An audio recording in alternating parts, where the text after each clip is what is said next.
नमस्कार, मैं राज यादव। उद्धार न्यूज के खास कार्यक्रम आपके घर आपके द्वार में आपका स्वागत है। आज मैं आगरा की सेल्फी पॉइंट पर हूं। आगरा की जनता से बात करूंगा कि आखिर आगामी विधानसभा चुनाव को लेकर आगरा की जनता क्या सोचती है।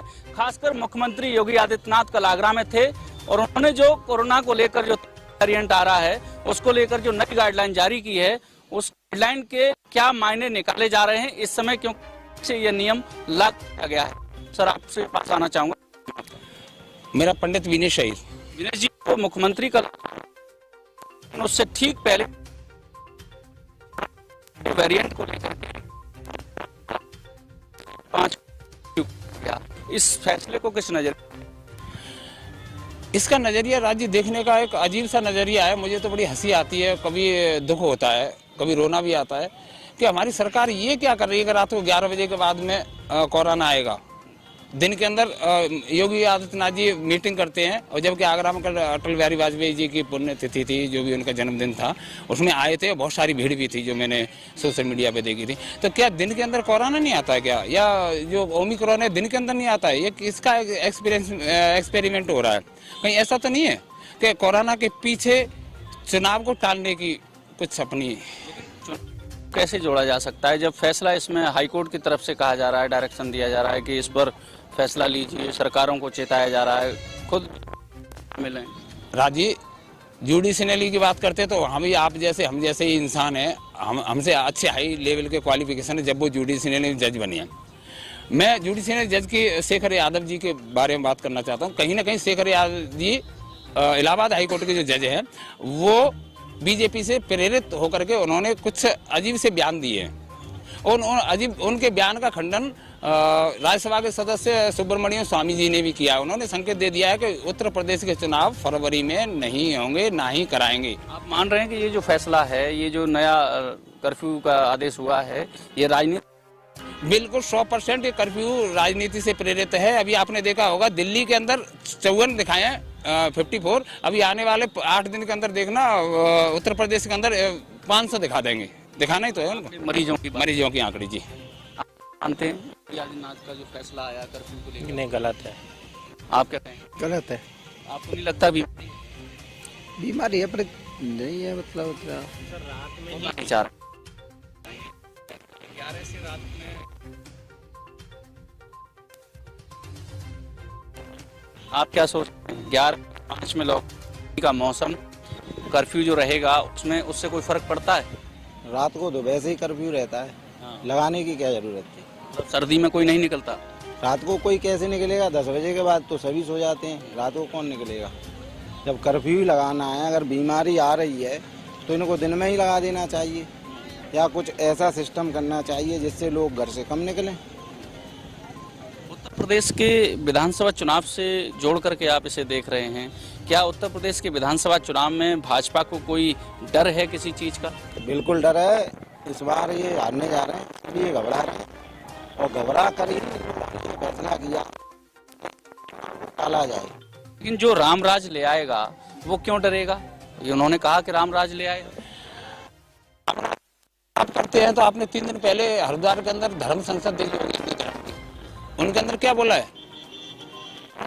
तो मुझे उनका नाम याद नहीं आ रहा। उन्होंने बोला कि बच्चों को पढ़ने की जरूरत नहीं, शिक्षा को हटा दो, तलवार ले लो, मुस्लिम हमको मार रहे हैं। कहीं ना कहीं ये दोबारा से हिंदू मुसलमान कराने की सोच रहे हैं, लेकिन बीजेपी पूरी तरह फेल हो गई है।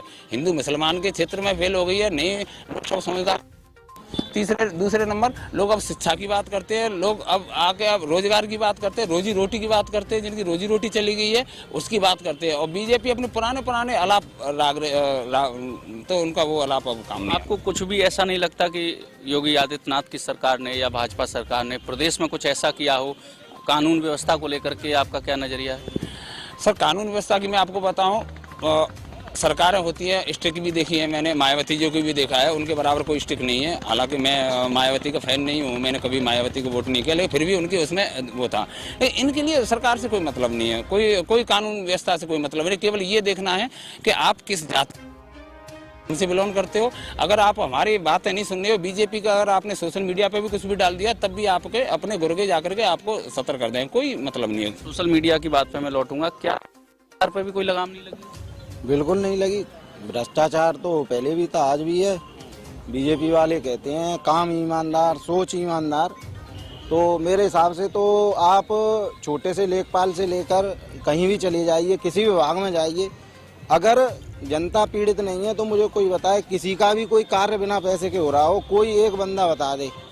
जो कार्य पहले छोटे छोटे फोनों पर या कैसे भी करा दिए जाते थे, लोगों का समाधान करवा दिया जाता था, आज उन लोगों को ये भी नहीं पता है कि उनके वहाँ कितने पैसे खर्च होने वाले हैं। मतलब बिना भ्रष्टाचार के या घूस के किसी का कोई कार्य होता ही नहीं है। तहसील जमीन का कोई भी मसला बिना पैसे के यहाँ पैसे के होगा ही नहीं। आप बताइए, पुलिस है जो अपनी, वो किसी को भी कहीं से भी अरेस्ट कर लेती है बिना बात के, या किसी को भी उठा के रख लेते हैं। सरकार तो कह रही है कि हमने भ्रष्टाचार और कानून व्यवस्था के मसले पर बहुत काम किया है, काफी कुछ सुधार हुए हैं। राजी, अजय आप मुझसे ही पूछ रहे हो तो मेरा विचलित समाज सेवी नाम है, मैं कोई राजनीतिक नहीं हूँ, लेकिन मुझे एक व्यक्ति बता दो पूरे भारत के अंदर मोदी जी आए तब से क्या बीजेपी का कोई एक भी भ्रष्टाचार के अंदर फंसा है? आप भी उत्तर प्रदेश के अंदर 5 साल होने जा रहे हैं योगी जी को। क्या ये बिल्डोजर सिर्फ विपक्ष पे चलाने? केवल विपक्ष के लिए। आपने देखा होगा सिपाल चाचा जी का उनका कुछ कोलैबोरेशन। एक ही समुदाय को टारगेट बना के चल रहे हैं, कुछ नहीं किया। 5 वर्ष पूरे होने जा रहे हैं और पहले युवाओं को रोजगार मिलता था, इस सरकार में कुछ भी नहीं। और कुछ भी अगर रोजगार की बात करी जाए तो रोजगार के लिए यूँ कह देते हैं कोरोना हो गया है। लेकिन भाजपा नारा दे रही है सबका साथ, सबका विकास, सबका विश्वास।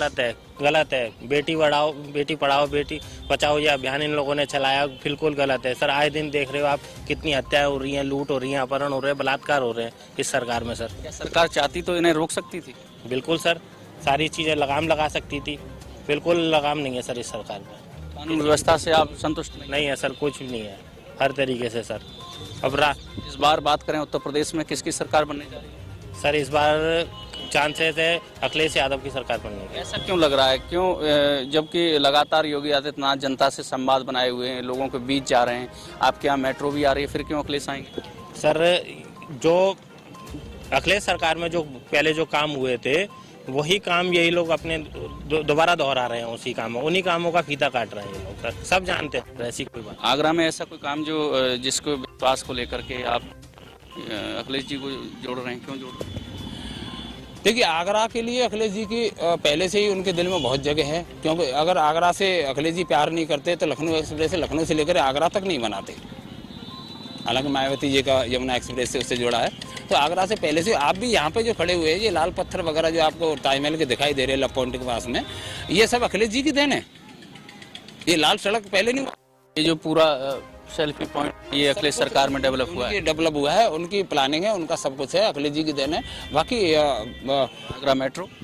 आगरा मेट्रो भी उन्हीं की प्लानिंग है, इन्होंने तो अपना बना दिया है ना। और ये तो दिखाने के लिए, आप मुझे एक बात बताइए, मैं भी आगरा का हूँ और यहीं का हूँ, टीडीआई के पास का।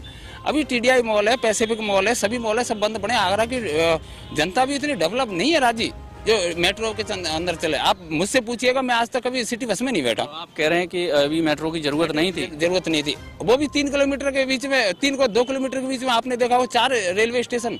ये क्या लॉजिक समझ रहे हैं? ये चीज समझ में नहीं आ रही है। 2 किलोमीटर के बीच में 4 रेलवे स्टेशन। क्या 2 किलोमीटर के बीच में सारे पैरालिसिस के लोग होंगे जो चढ़ते ही एकदम उस पे जाएंगे स्टेशन पे? व्हील चेयर से जाएंगे क्या? इतना चल सकते हैं ना। आधा किलोमीटर 1 किलोमीटर पे तो रेलवे स्टेशन आ जाए। केवल दिखाने के लिए ये 4 किलोमीटर की रेलवे आगरा क्या नाम है मेट्रो बननी है, उसके बाद में नहीं बनेगी। योगी जी के कार्यक्रम में कल भी भीड़ थी, तो भीड़ के नजरिए से किस नजरिए से देखते? देखिए सर, भीड़ कई तरह की होती है। एक तो भीड़ बुलाई हुई होती है। आपने देखा होगा बनारस के अंदर एसडीएम का वीडियो वायरल हो रहा है कि मैं तुम्हें देख लूंगा सोनू यादव को। कई चीज़ की भीड़ ऐसी होती है। फिर दूसरे नंबर यहाँ पे थोड़ा सा जो यहाँ की जो भीड़ है वहाँ की, वो राजा अर्धमन सिंह के ऊपर भी डिपेंड होती है। अर्धमन सिंह राजा अगर सपा में होते, शायद इतनी भीड़ उनको बुलाने के लिए यहाँ आते ही नहीं। मैं मतलब स्थानीय नेताओं का सहारा होता है, बाकी बीजेपी की कोई भीड़ नहीं है। दूसरे नंबर, अभी आप इनसे क्वेश्चन कर रहे थे, मैंने बीच में ले रहा हूँ मैं उसको। कहीं ना कहीं एक चीज़ नज़र आ रही है, और वो नज़र आ रही है मुझे चेंजिंग की कैसी नज़र आ रही है? बीजेपी वाले हैं, आपने देखा होगा ये बुंदेलखंड की माननीय अखिलेश जी की रैली हुई थी, तो बुंदेलखंड की रैली को ख़त्म करने के बाद में अखिलेश जी सुबह 4 बजे तक घर पहुँचे थे, रुकते। जितना हम लोग उत्साहित नहीं है, या जितना हम लोग पीड़ित हैं वो उत्साहित नहीं है कि सत्ता परिवर्तन हो। उससे कहीं ज्यादा उत्साहित की न्यूज देखने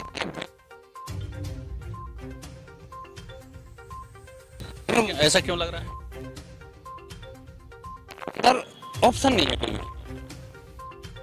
क्या उत्तर प्रदेश का चुनाव केवल 2 लोगों में केंद्रित हो गया? केवल 2 लोगों में रह गया। और वैसे पूछी जाए तो चुनाव के आधार में आपको तो प्रियंका गांधी भी अच्छा फाइट कर रही है अपने स्तर से, साथ हो सकता है उनकी भी कुछ सीटें बढ़े। लेकिन अब बात एक और आ जाती है, मुझे नहीं लगता अब जातिवादी का चुनाव हो रहा है। पहले हम कहते थे उत्तर जातिवादी होती है, चेहरों का चुनाव होगा। अब चेहरों का चुनाव हो रहा है। आपने देखा होगा 3 चेहरे हैं, चौथा चेहरा जबरदस्ती दिल्ली से खींच के लाया जा रहा है। 3 चेहरे में मैं आपको बताऊं, एक तो अखिलेश यादव जी है, एक प्रियंका गांधी जी, प्रियंका बड़ेरा जी भी निकल के आई हैं, वो अपना कैंपेन कर रही हैं कि मैं बेटी हूँ, लड़ सकती हूँ, आपने भी देखा होगा। दूसरा मोदी जी आए अब दिल्ली से, योगी जी पे संभला नहीं जा रहा है। उत्तर प्रदेश में मुकाबला नहीं कर पा रहे हैं। नहीं, मोदी जी बिल्कुल, आप किसी भी उसमें दिखाइएगा, मुझसे बात कीजिए, उसे सारी सीटें खाली जा रही। मोदी जी को बैकफुट पर कर दिया है।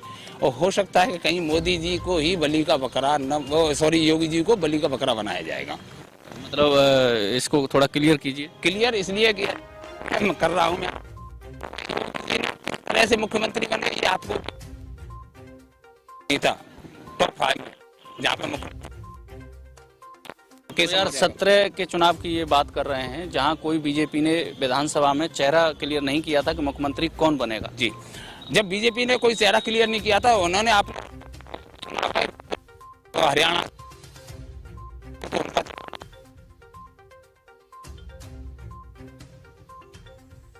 पिछड़े चेहरे लगभग पिछड़े चेहरे थे, क्योंकि केशव प्रसाद मौर्य थे, पिछड़े समाज से थे, तो उनका दायित्व बनता है। जो आदमी प्रदेश अध्यक्ष है उसने सीट बांटी है, अपने हिसाब से बांटी है, कहाँ कौन जीतेगा, कहाँ कौन हारेगा, मुझे किसको देनी चाहिए, ये हार जाएंगे तो मैं क्यों दूंगा, मैं आपको दूंगा। तो वो सारी चीजें उन्होंने की। उसके बाद में योगी जी ने, मैं राजी एक चीज और बताना चाहता हूँ, आरएसएस से फाइट करने के लिए अपना हिंदू महासभा एक अलग बनाया, शायद आपको पता हो ना हो, हिंदू युवा वाहिनी, और वो ज्यादा दिन पुरानी डेवलप नहीं है। और उस हिंदू युवा वाहिनी की वजह से ही बीजेपी बैकफुट पे आई थी। उनके पास से ज्यादा हिंदुत्व का अपना गणित बना करके उन्होंने अपने आप को मुख्यमंत्री घोषित करा लिया। बड़ी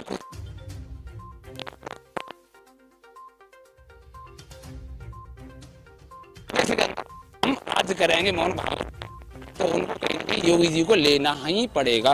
क्यों? या योगी जी से फाइट करनी, या योगी जी से फाइट करनी पड़ेगी, और छोटा मोटा नहीं है, पूरा कैप्चर मेरा एक सवाल आपसे कि उत्तर प्रदेश की राजनीति की बात हो रही है और उत्तर प्रदेश के प्रदेशीय स्तर के चेहरों पर बात हो रही है, क्या स्थानीय मुद्दों पर बात नहीं होनी चाहिए? क्या स्थानीय समस्याओं को लेकर के जनता परेशान नहीं रहती? अरे बिल्कुल होनी चाहिए।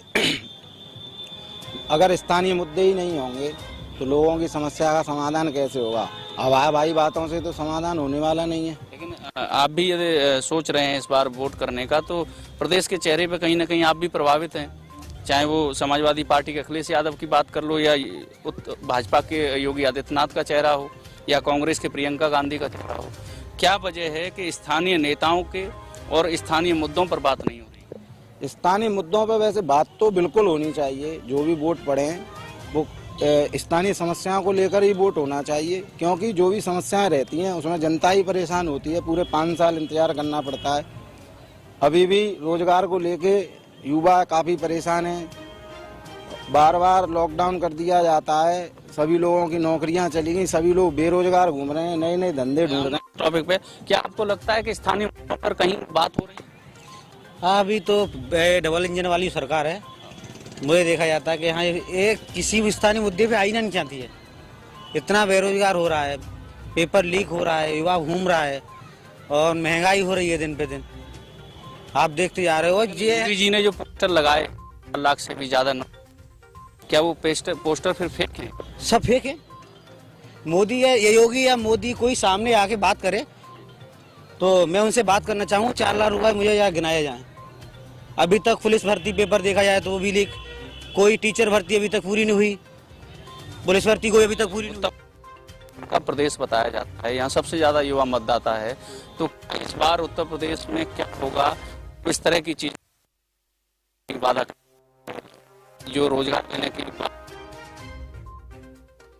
ऐसे मैसेज फैलाए जा रहे हैं। नहीं, ऐसा कुछ नहीं है। जो सिर्फ बीजेपी सरकार अफवाहें फैलाना काम करती है, कोई मुद्दे पे का बात नहीं करती है, ना ही कोई रोजगार पे बात करती है, सिर्फ अफवाहें फैलाती है। वो तो कह रहे हैं हम हिंदू क्या हिंदुत्व को मजबूत किया है? आप लग रहा है आप पाकिस्तान हो, हिस्सा भी हिंदुस्तान है, हिंदूवादी पहले से है। आज इन्होंने लाके कोई हिंदू नया हिंदू नहीं बनाया, इन्होंने आरएसएस पहले से थी और है पहले से। आज उन्होंने कोई भारतीय जनता पार्टी में आके हिंदूवादी खड़ा नहीं कर दिया। राम मंदिर पहले था, कोर्ट में चल रहा था, लेकिन अब वो जन्मभूमि की बात कर रहे हैं। कुछ नहीं करते। क्या जन्मभूमि क्या कर दिया अयोध्या में? अयोध्या में 8 दिन पहले होके आया हूँ, अयोध्या में एक ईंट नहीं अभी तक लगी है। ये कह रहे अयोध्या हमने अयोध्या राम मंदिर बना दिया, क्या निर्माण नहीं? अभी तक ही कोई निर्माण, 8 दिन पहले की कहानी है। तो क्या इस बार के विधानसभा चुनाव में राम मंदिर का मुद्दा नहीं होगा? राम मंदिर मुद्दा नहीं, अब की बार मुद्दा उन्होंने बना तो दिया जन्मभूमि का, कश्मीर भूमि का। तो जन्मभूमि के मुद्दे पर वोट करें, कोई नहीं करेगा। धर्म की राजनीति से लोग बचेंगे। इनकी राजनीति से लोग बचे। लोगों को पता चल गया, सिर्फ ये इंसान को गुमराह करती है, गुमराह करने वाली सरकार है, अफवाहें फैलाती रहती है, ये कर दिया वो कर दिया, क्या किया विकास। संतों का आचरण तो ऐसा नहीं होता है। संत तो कहीं ना कहीं अपनी बात बड़ी विश्वसनीयता से कहते हैं। वो गोरखपुर से आते हैं, पीठाधीश हैं, तो आपको नहीं लगता कि वो सत्य बोलते होंगे? गोरखपुर वाले तो भाई संत है, उनकी हम आपके घर में रहें तो आपको ऐसी बजानी पड़ेगी, जो जिसका खाएगा उसका बजाएगा। योगी जी को मुख्यमंत्री बनना था तो उनकी जैसी कहनी पड़ रही है जैसे उन्हें चलाया जा रहा है। बिल्कुल बात सही है। जो उनके योगी के घर में रह रहे हैं तो उनको कहना पड़ेगा। योगी जी के घर में वो तो कल निकाल के बाहर खड़ा कर देंगे। ये नहीं पता योगी जी यदि पढ़े लिखे ऐसे सीएम हमारे होते तो ये युवाओं के लिए कुछ करते। इनको ये लैपटॉप के और मोबाइल के बारे में पता नहीं क्या करेंगे, लैपटॉप चलाना नहीं आता। कई बार ये बात आती है कि उत्तर प्रदेश में जो नारी सुरक्षा की बात है, उसमें ऐसा क्या खतरा था पुरुषों से उत्तर प्रदेश की महिलाओं को, जो बार बार बीजेपी को ये नारा देना पड़ा कि नारी सुरक्षा, नारी सुरक्षा। तो उत्तर प्रदेश के जो पुरुष वर्ग है, अपराध प्रवृत्ति का ज्यादा है महिला के साथ अपराध करने में। महिला अपराध सबसे ज्यादा इस बीजेपी सरकार में हो रही है। ये बहुत बड़ी निंदनीय घटना है। मैं अधिकतर देख रहा हूँ, क्योंकि अभी हाथरस की फिलहाल की कहानी देखी गई। एक मासूम यहाँ की किरावली की पास हुई 6 साल की बच्ची के साथ रेप हुआ है, अभी 15 दिन की घटना है पहले की।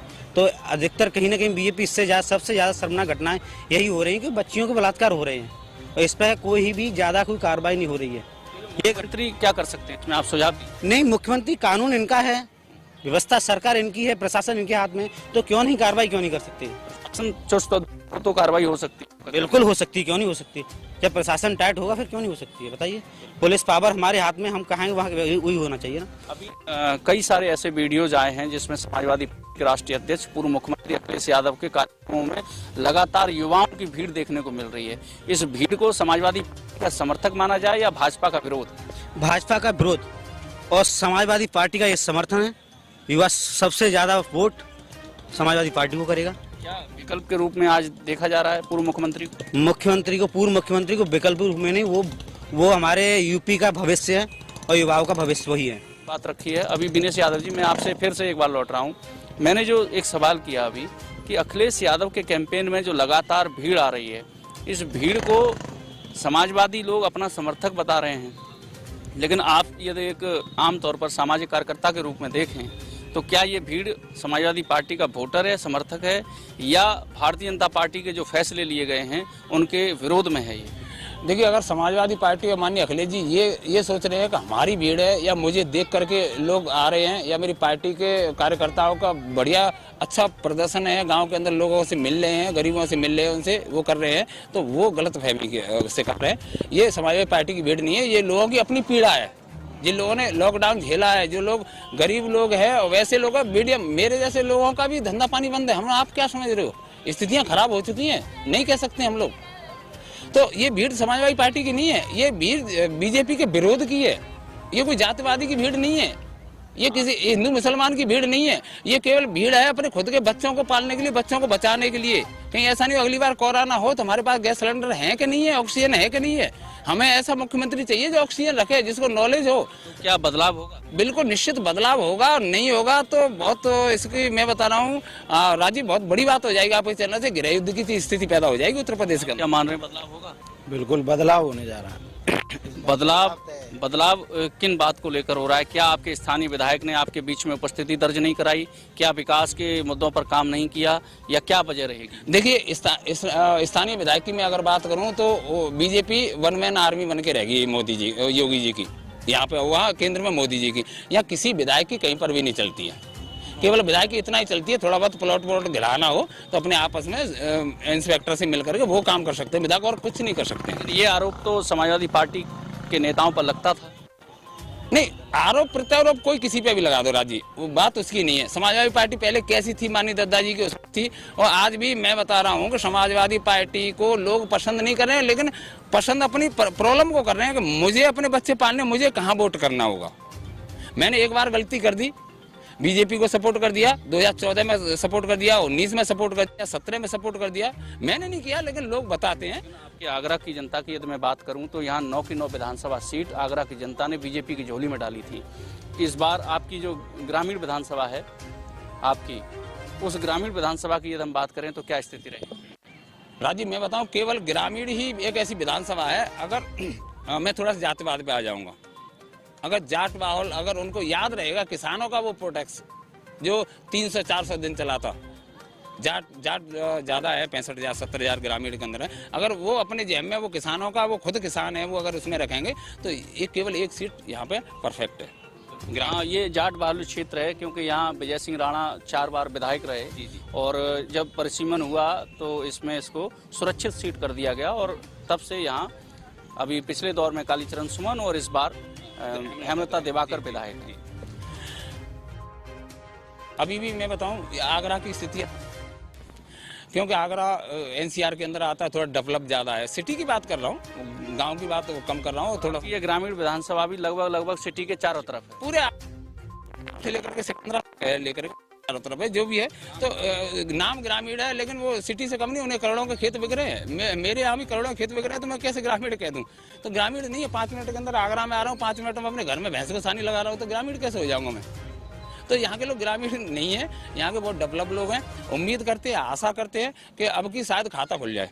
नहीं, जब से माननीय दद्दा जी ने 1992 में पार्टी बनाई, तब से लेकर राजा हरदवंश सिंह और राजा बब्बर जी जीते थे, वो अपने दमखम पे जीते थे। चंद्रभान मौर्य भी अदमातपुर से विधायक रह चुके हैं, समाजवादी और रालोद के गठजोड़ से रहे होंगे। हाँ, रहे होंगे गठजोड़। बार भी कहीं ना कहीं समाजवादी पार्टी का छोटे दलों के साथ गठबंधन।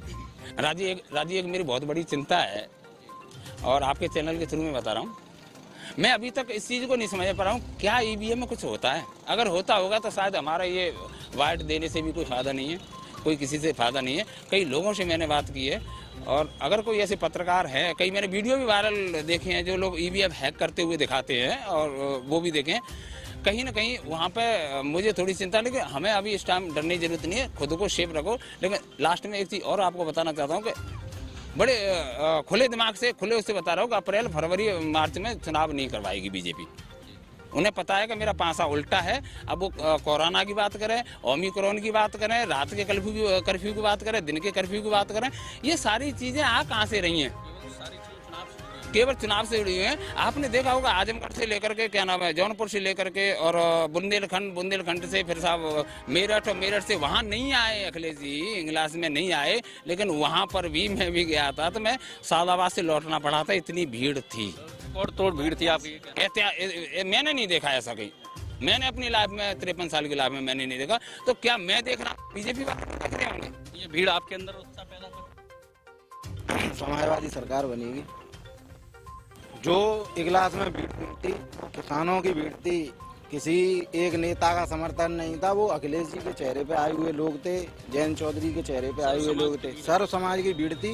सभी समाज इस गठबंधन को देख रहे हैं, और जो हमारा उत्तर प्रदेश है पश्चिमी, इसमें भी समाजवादी पार्टी और रालोद की काफ़ी सीटें निकलेंगी।